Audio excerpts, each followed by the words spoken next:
All right, I'm live again.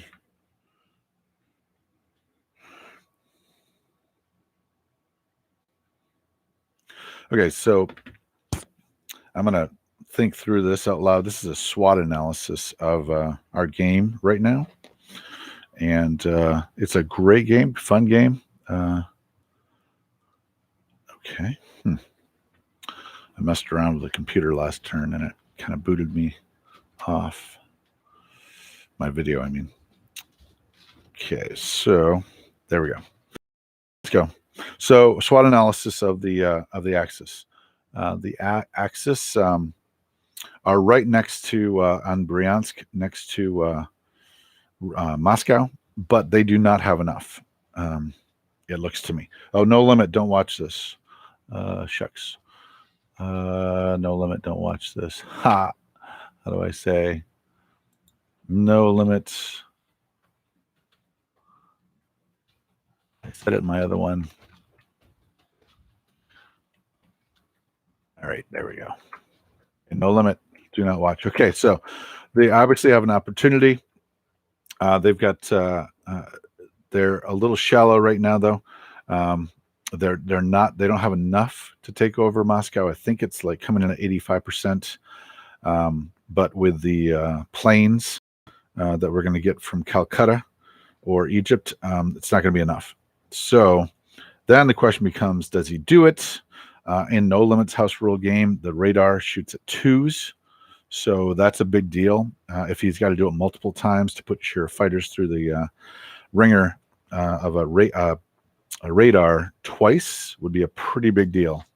So in some ways, I want him to do this because this is going to deplete his power in general. I want him to try it.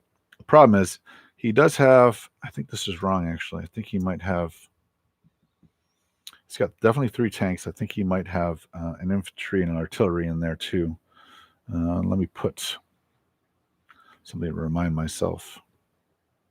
Okay, so his opportunity here is that he's strong. He's going to be able to go around me, right? He's going to be able to take these tanks. He's going to be able to surround me into Vologda, into Samara. He's going to be able to tank these tanks if he goes, and he can try to bust into the Middle East. We are weak in the middle.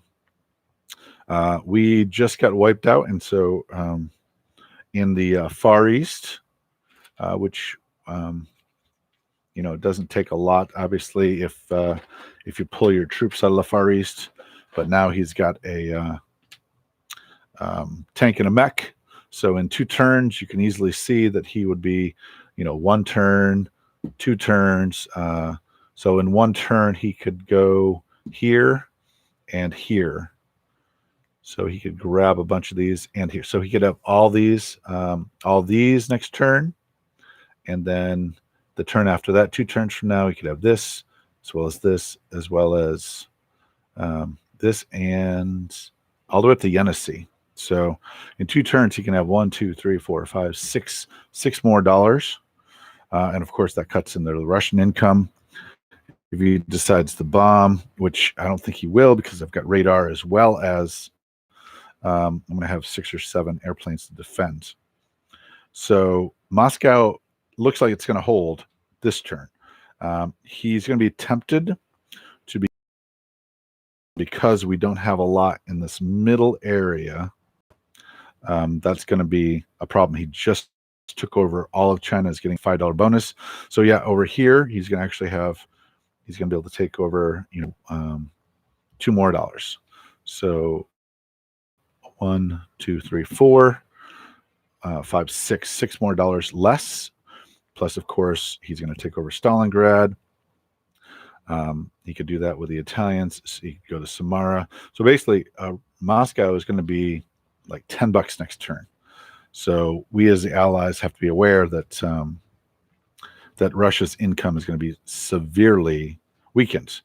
The great thing is that the force he has now is the force he will have, except he's going to probably produce out of these 2 factories, which he does have now. I'm going to put factories on the board. So he's going to be able to increase by 6 per turn. So this game has transformed from a Moscow crush and make your allies give up, make your enemies give up, to something very different. To a game where it's can the Japanese win with Victory City conditions? That's a possibility. Or the other possibility is that you would be able to get, an economic win, that they would just give up. So I believe it's a tank and artillery and an infantry. So this is transformed from a endurance contest into victory cities. So right now, down here, Australia is not particularly strong. Let me see if I can move the camera. Not particularly strong. Now, 3 infantry, 2 anti-aircraft, and artillery. And in addition to that, he would have coming in 1, 2, 3, 4 infantry. I don't know what he has in Manila. And then 6 planes. Now, let's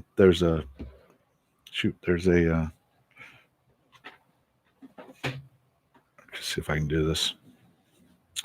There's a transport off of Sumatra. So there we go. So it looks to me like it's not a Calcutta crush, but rather a Calcutta press. So these are factories, 1, 2, 3 factories. These can actually railroad through, and I'm not exactly sure on the railroad, but they can railroad 3. I don't think every one of them can, and I don't think every one of them can into enemy territory. But if he's producing 12 men, they're not as slow as a normal game, so they can actually advance a little faster. Excuse me. This is 7 infantry, 2 infantry, 7 artillery, 3 planes, 6 divers, and 1 bomber. These bombers can carry 2 paratroopers into combat with matching infantry going from the ground, or they can transport 2. For instance, this bomber can transport 2 guys anywhere in 5 spaces, 6 spaces because of the airbase. They're 5. Their range is decreased every time they take on a load. So this SWOT analysis would tell me that their strength is to be able to reach down here, grab a victory city. I don't think they're going to be able to take Calcutta. However, if he moves these fighters out of here, obviously the temptation would be to move all these guys down here.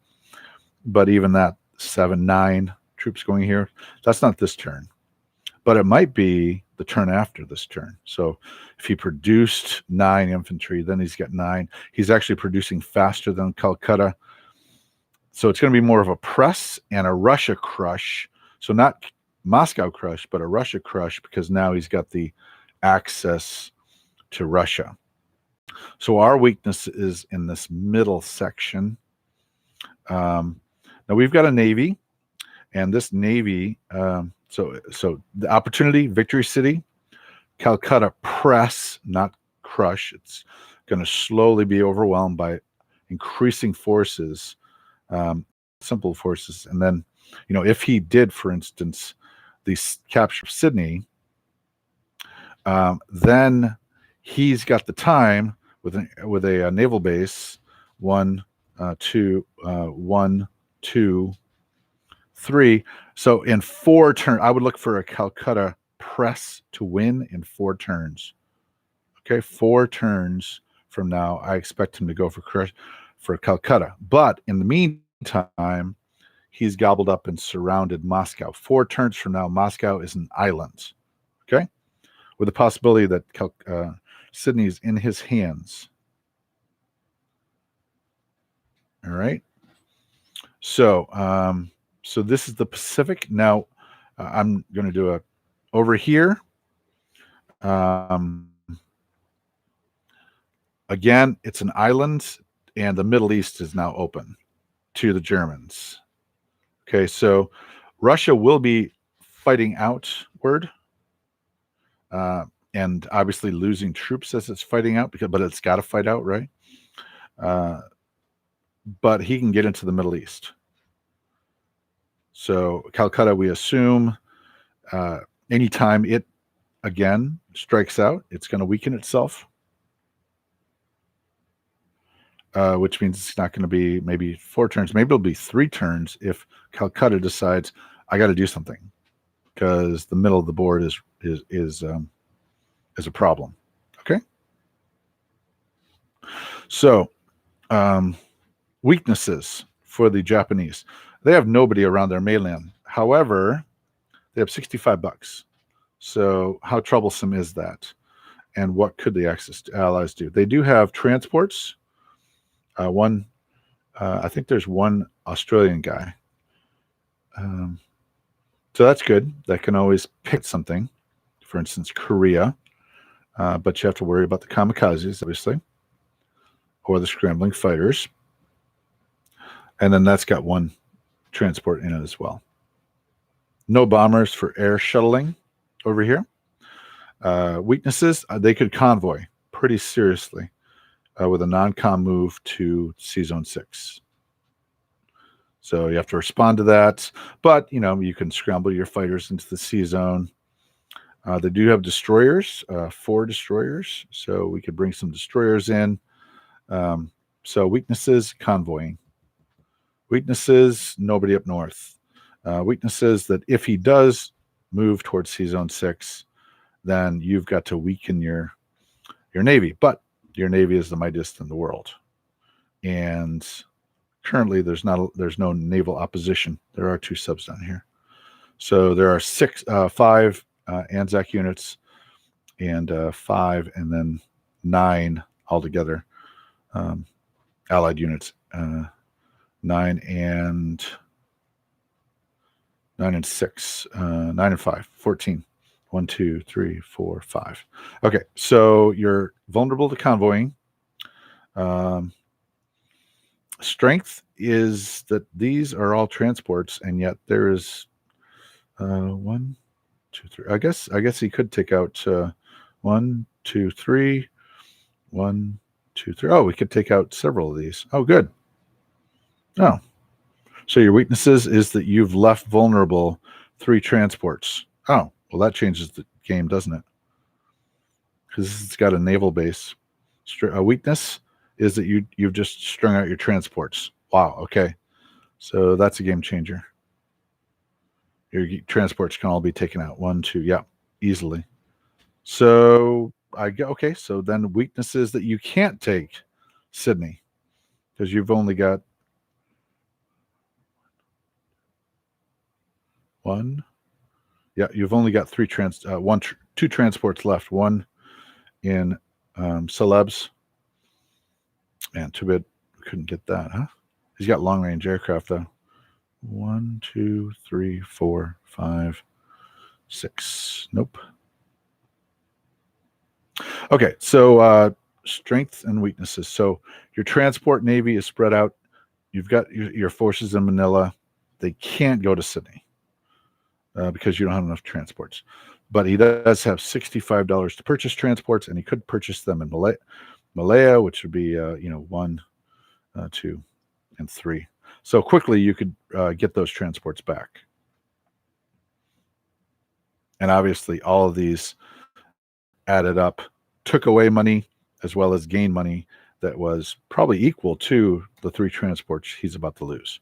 So he needs to lose those 3 transports from the subs and the Anzac fighters. We're playing with Far East Command, so Anzac is not separated from India. Okay, so I'm seeing a Calcutta press. I'm no longer seeing a viable. This would be if he builds transports. That's 1. He has no troops here. He has these guys left on islands. That's really not a lot. So I think Anzac can hold off for 3 turns at least, maybe more. Pretty unlikely. So and then those planes can't be in 2 places at once. This putting it at 3 means the planes can't be in Calcutta. The Pacific is a lot safer than I thought it was. Okay, this is why I'm sort of doing a SWOT analysis of this.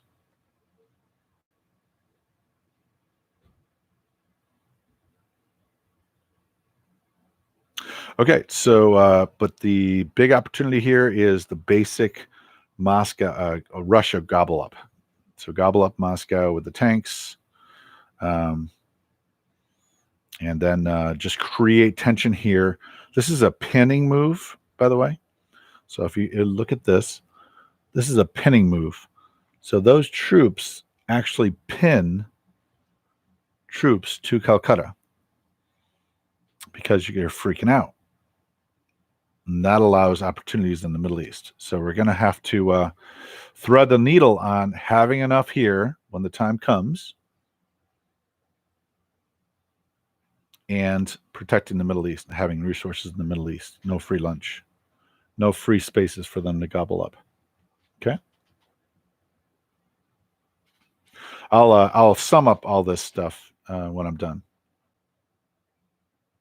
Okay, opportunities again for the Germans. The Germans can break into the Middle East, but if they break in hard, they're going to obviously have to retreat away from Moscow. Okay, so they break away. For instance, if they moved 2 spaces with all of their tanks, which is 28 tanks. If they move those all into the Caucasus, decided to break into this area in a double in a sandwich move, either for Calcutta or to break into Egypt, now you're talking about no longer is there a stalemate on the Eastern Front, because I do have a good amount of offensive capability. No longer would you be talking about Moscow being just $8 or $10. But you'd be talking about a longer battle.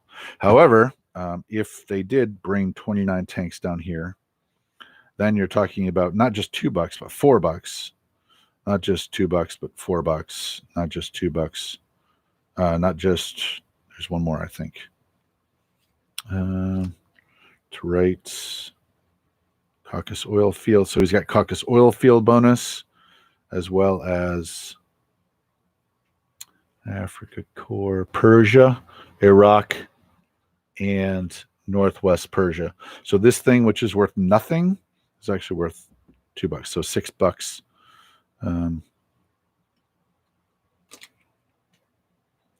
$2 for controlling, $2 more for Iraq. That's $6 altogether. That's $10. Yikes.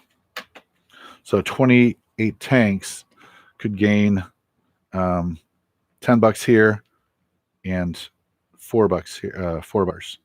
So we're talking about a wild swing in economics. Let me just check that one more time.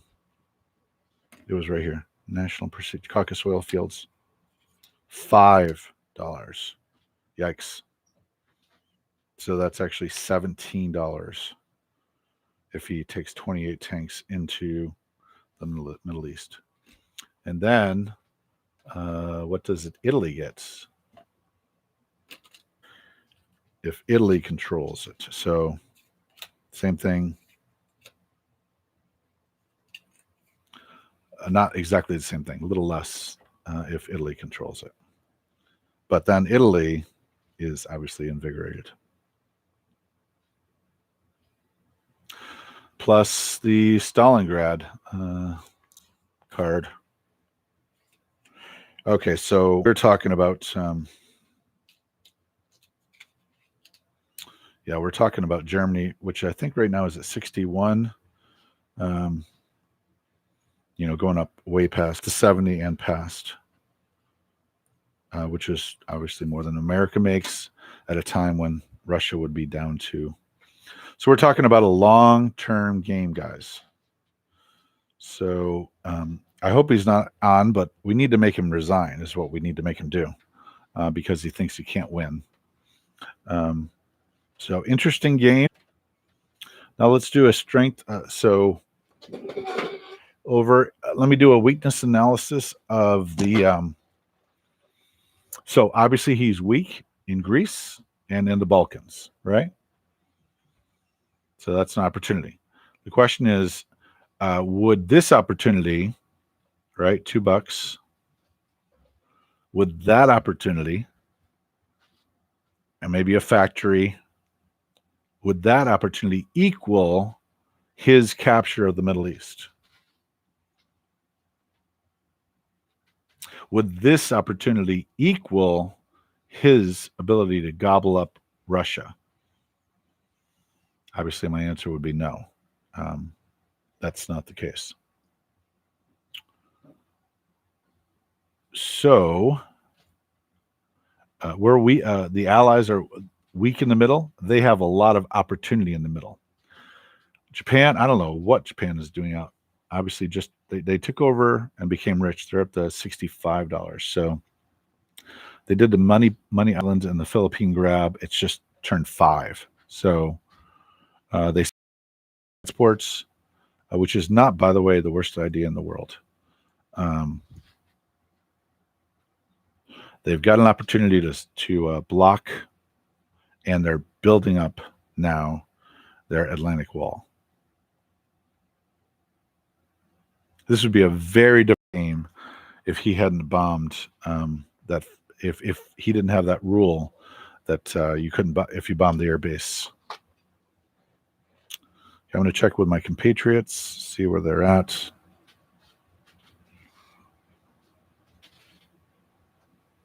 I'm going to sum up all this, but I'm just thinking out loud. Thought it'd be helpful to do a SWOT analysis. So he's got 3 troops in Normandy. He's got 4 and 3. I'm assuming that the Air Force would be available. So let's see if the Air Force would reach any of these. Coastal. 1, 2, 3, 4. 1, 2, 3. 1, 2, 3, 4. 1, 2, 3. No. So if they land, besides the bombers, which could carry with them 6 infantry, okay? So the bombers could carry, 4, I think. No, they could be promoted. In that moment, you could promote bombers. So you could have 4 guys plus 6 and 3 coming at you. But like I said, the American force is 7 and 7, 23 units. So into southern France would come 23 units. Is he really going to take 10, 13 guys after you? I don't think so. And then so good for defense for a small amount, not for a large. The Italians are not going to come after you because obviously they'll weaken themselves. He could do the 1-2 punch. Italians first, 10, 11 infantry and 2 artillery and 2 airplanes versus your 20, and then follow that up with a punch. So 12 infantry, 2 artillery hit your 23 guys. I do have anti-aircraft, so that's good. America does. But then they're attacked again after that. Let's say they take 3 or 4 casualties at most as they're wiped out. Let's say 5 casualties to be pessimistic. That's still leaves you with 19 versus the 13 infantry that are coming at you, throwing mostly 1s.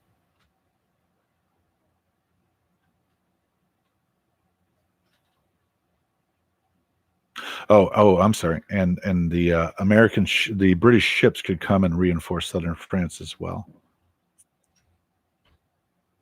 The other opportunity is to wipe out and to grab most of Africa, and so get a bonus.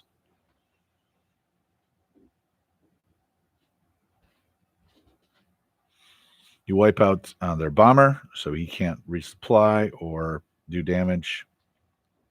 It's a quick battle, probably over in 1 round or 2 at most. The full force of your you gain money, $2 to your income. You can grab Brazil, that gives you 2 more. And then your forces can act in concert. So you've got all these guys here.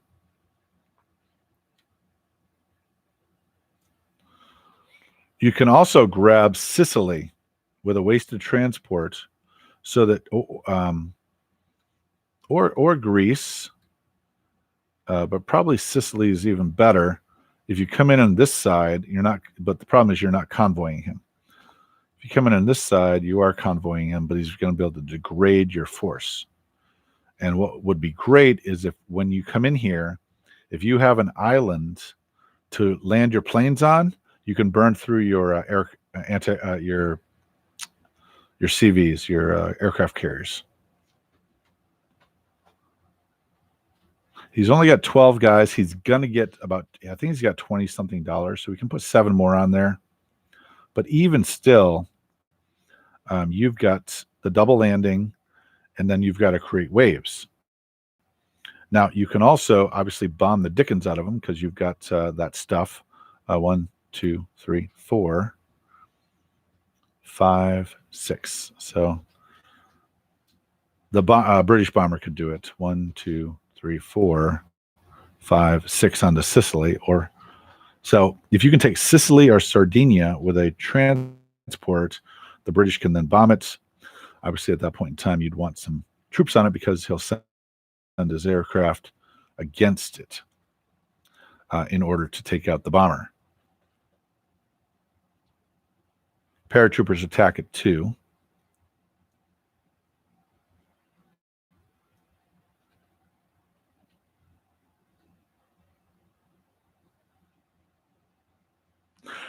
So if he did, also, if he ever leaves his northern factory open, it would be worth it to then degrade the factory down to a minor, because if he can only resupply 6, obviously your supply chain is greater than his supply chain.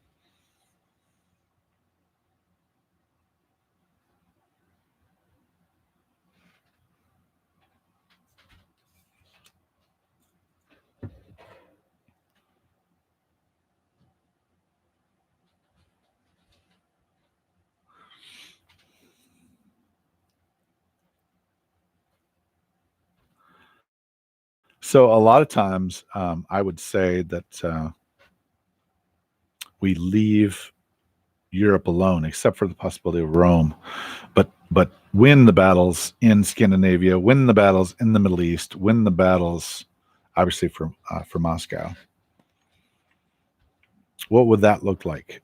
That would look like your entire force coming to a place like Syria,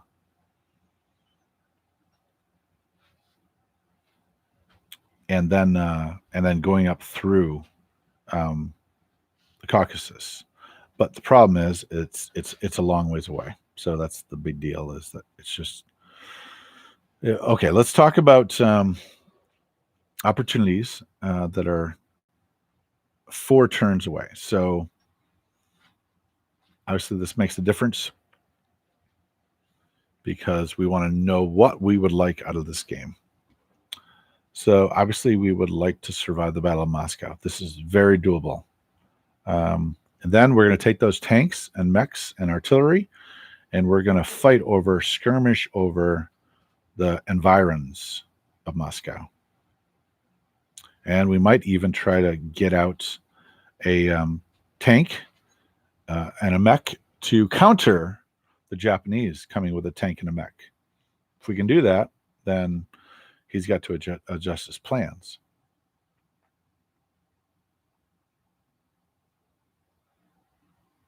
I believe I will build 10 guys next turn, but we'll see. That outstrips him if he's only producing 6. I can also use a bomber or the British bomber to bomb his factories in Leningrad and Ukraine, and eventually Stalingrad. That would be 9 versus 10.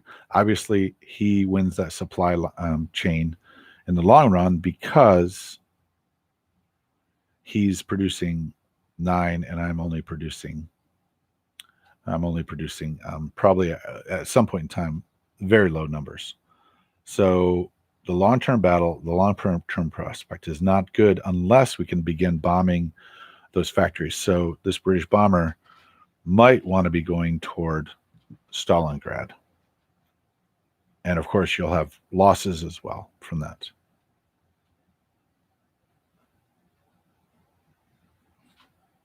So,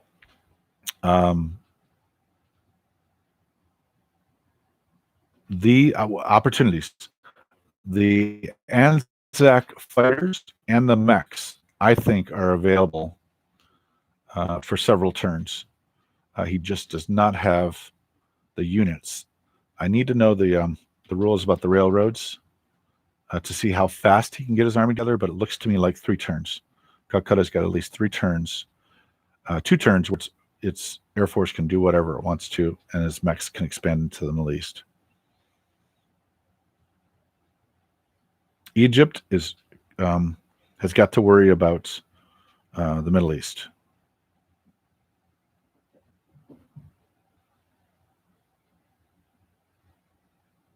Interesting would be if you sent all of your Anzac and British fighters to Moscow, and then all of my tanks, all of my mechs actually dive right back into China.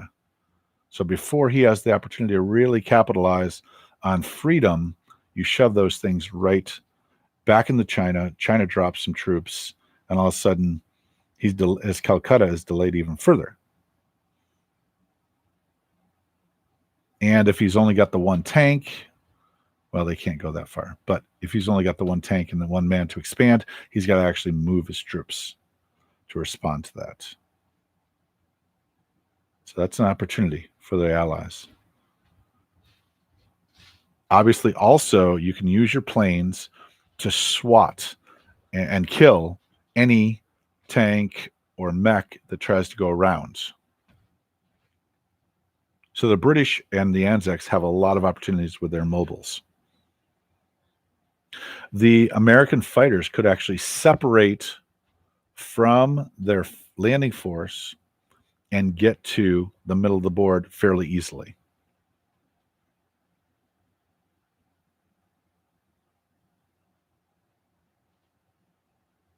We can get to Scandinavia in 2 turns, and there's not much you can do about it.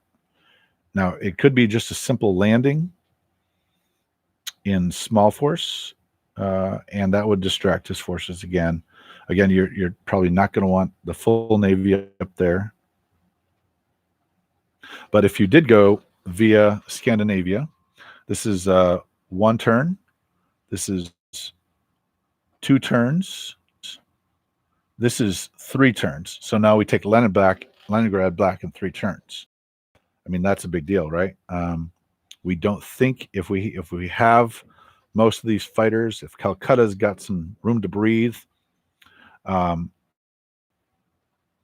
that point in time, 3 turns from now, having Leningrad, and of course that includes Archangel and Karelia as well, and Finland and Norway in 3 turns, that's a very different game. It takes away 3, 2, 5, 6, 7, 8, and $10 worth of bonuses, $18 worth. So the money that he would gain in the Middle East could be robbed from him by and invigorate, of course, the Russians, assuming they're still surviving, which I think they would be. And of course, then you take away one of his factories. That's a supply chain disruption. By the way, when you bomb these factories, he's got to build them back up, right? So that's dollars coming out of his money. So he goes from 70 plus back down to potentially $6 off those. So your bombers can do real damage to his trying to out logistic. His logistics here can be easily damaged by bombers. and the supply, his over trying to outproduce Moscow can easily be lost. Those bombers could also take out the spare tanks. The tank goes here, we take that tank out. Now he's got to get a tank in, and look at this. He doesn't have many tanks to get back in. He's focused on infantry.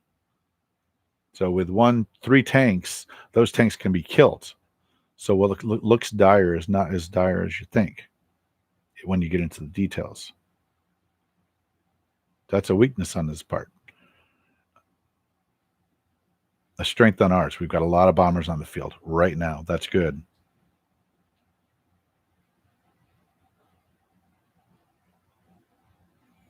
In 3 turns, if we wanted to land in Denmark, as well as then you're in you put your men here. This is 110 this turn, 122 next turn, but you drop 1 off, waste of transport, drop it off in Denmark. He's got to take that back, or you land in Denmark.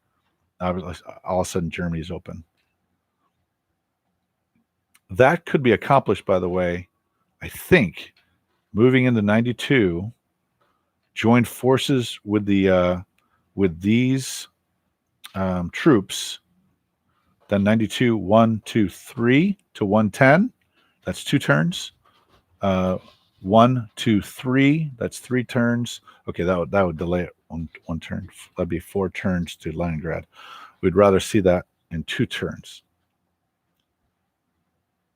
Huge turn of money right there.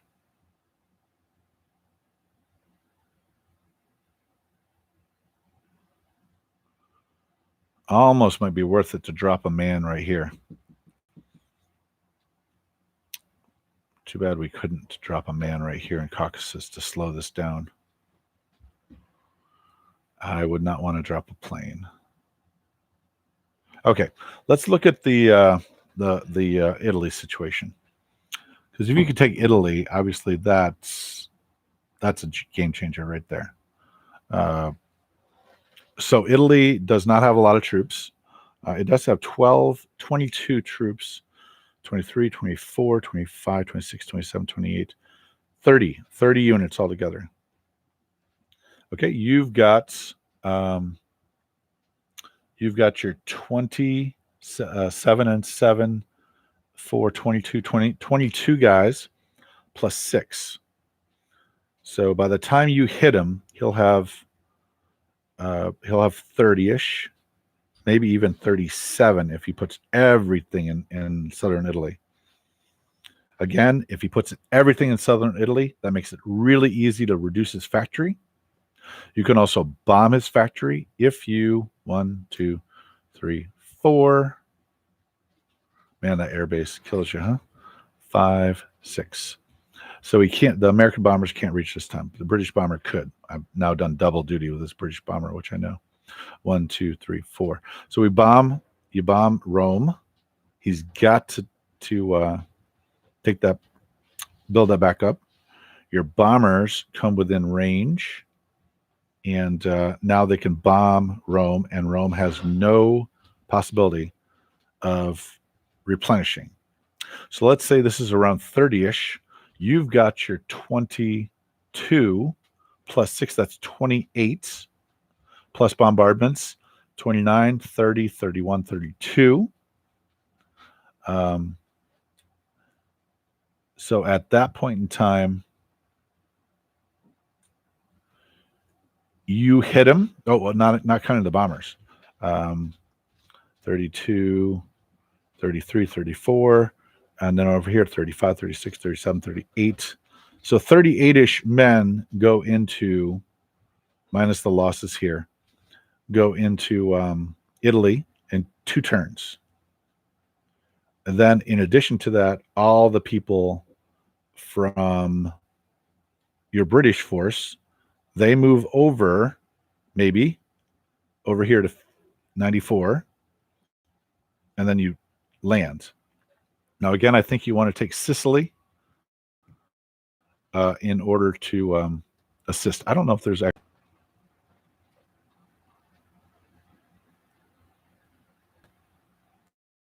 So it seems to me Italy is finished, but he could bring his all of his troops down here, 5 of his troops from Western to Rome. Okay. I guess the question would be, how safe is the fleet in 91 if it moves to 94? Well, there's no transports, but there could be or should be transports.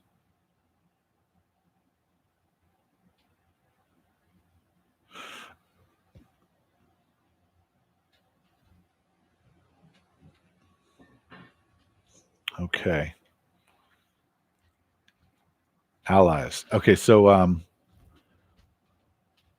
going to try to summarize this.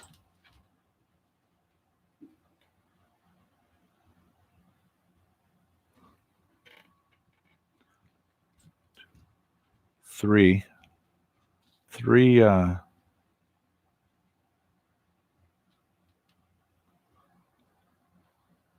transports right now. With these guys here. Oh, Anzac also has an invasion force. So that's a triple. Oh, Anzac could land in Sicily. That's what we need to do. Anzac lands in Sicily. Okay, let me see what you guys are up to.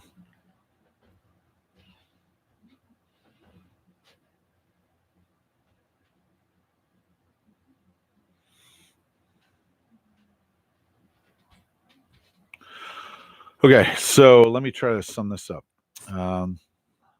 If the American force went north to Leningrad, okay,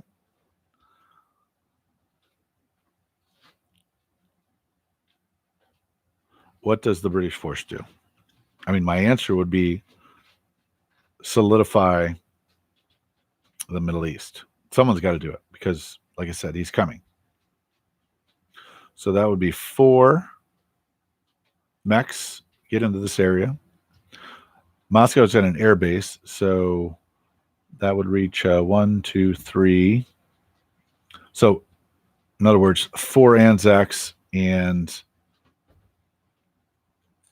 6 planes can hit something, right, in this area. Now, we don't want him to, but if he draws a lot of forces down here, 6 and 4 mechs could hit something in this area. And if it was Persia, we do have a transport here. So we've got 11-ish with a bombardment, by the way, if we needed it, heading back at Persia. We've got 6, 7, 8, 9, 10, 11, 12. And if these guys went to Ethiopia, then you've got a second force. So 4, 10-ish, 10-ish, plus 4 more reinforcements. So we could pretty easily get 20 units here really fast, like mechs to here, Eastern Persia, transports land in Persia. And then 1, 2, 3, 4, 5. Okay, so then even the planes that go to Moscow can hit this area right here. 1, 2, 3, 4, 4, 4. So we can have about 20, 22-ish units in this area really fast.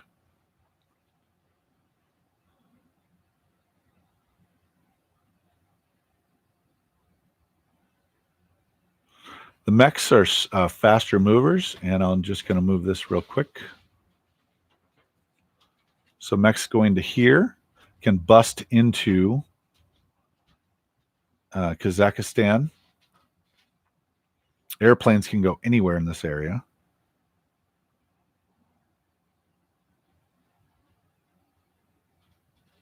Manned transports can go places. Be nice to have a bomber over here.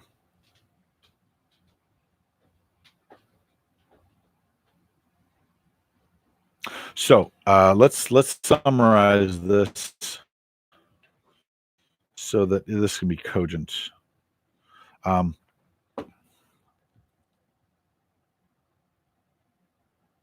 need to know about the railroads. So let me write this stuff down.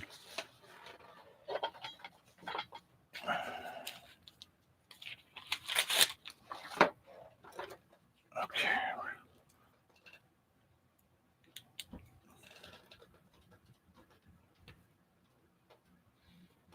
Particularly railroads into Asia, and railroads into the Middle East.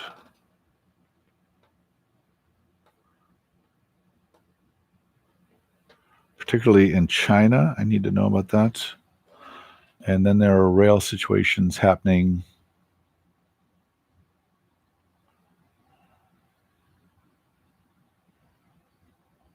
Okay, plane in Malta.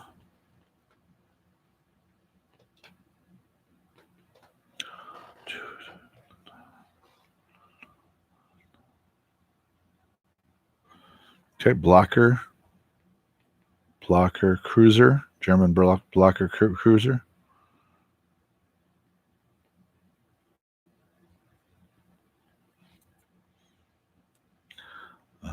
Kill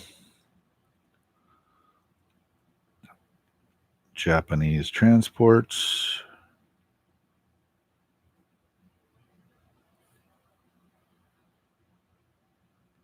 Sydney safe.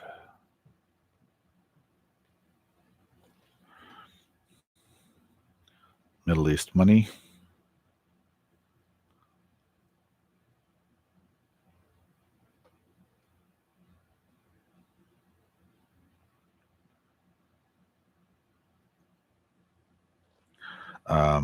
Scandinavia. Let's see, what do we call this? Northern European money.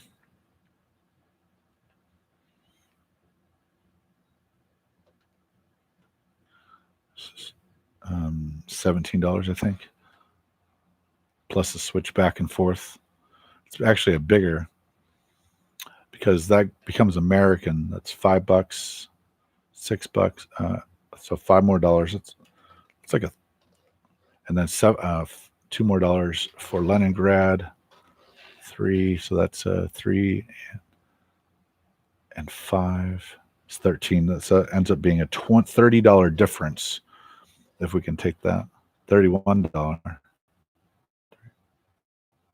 difference.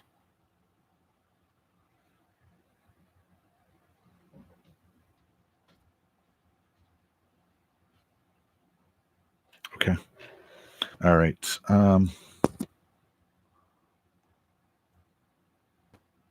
It's always more satisfying to do a roam than it is to do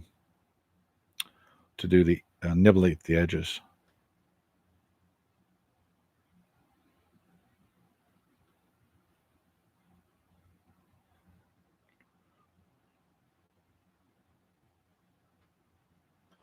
All right.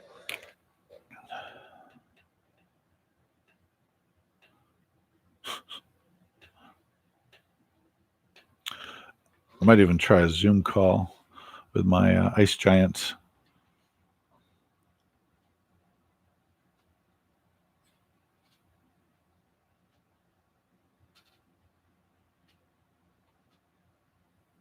This will give us $3 more if he grabs Brazil,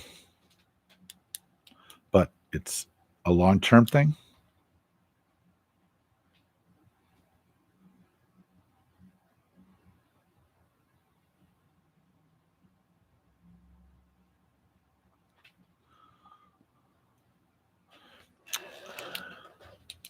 All right. Let's see.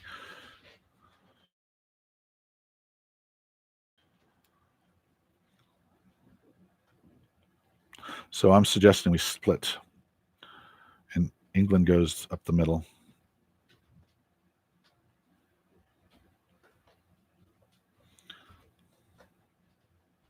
And Anzac. And U.S. goes north.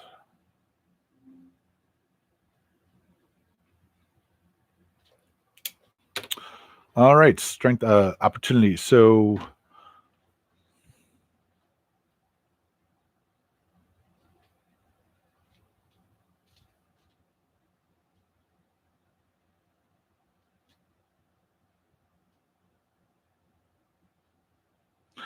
if we can kill that cruiser, that'd be really good.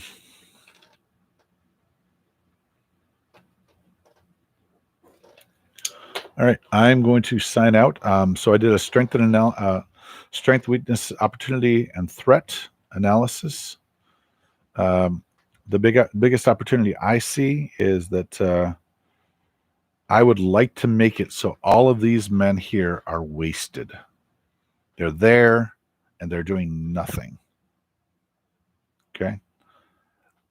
I would like to make it so that up here we nibble at the edges. We secure the middle. We enable Russia to regain its glory and help the Chinese. We hold on to Calcutta and Sydney and Honolulu. We harass them in the north and even send troops up there. Sure, a few. Just an annoying. Just keep that theater alive. Keep the theater in China alive. Open up the theater in the Middle East because it's about to go wild. Keep men coming into 91 so that it does continually threaten this stuff.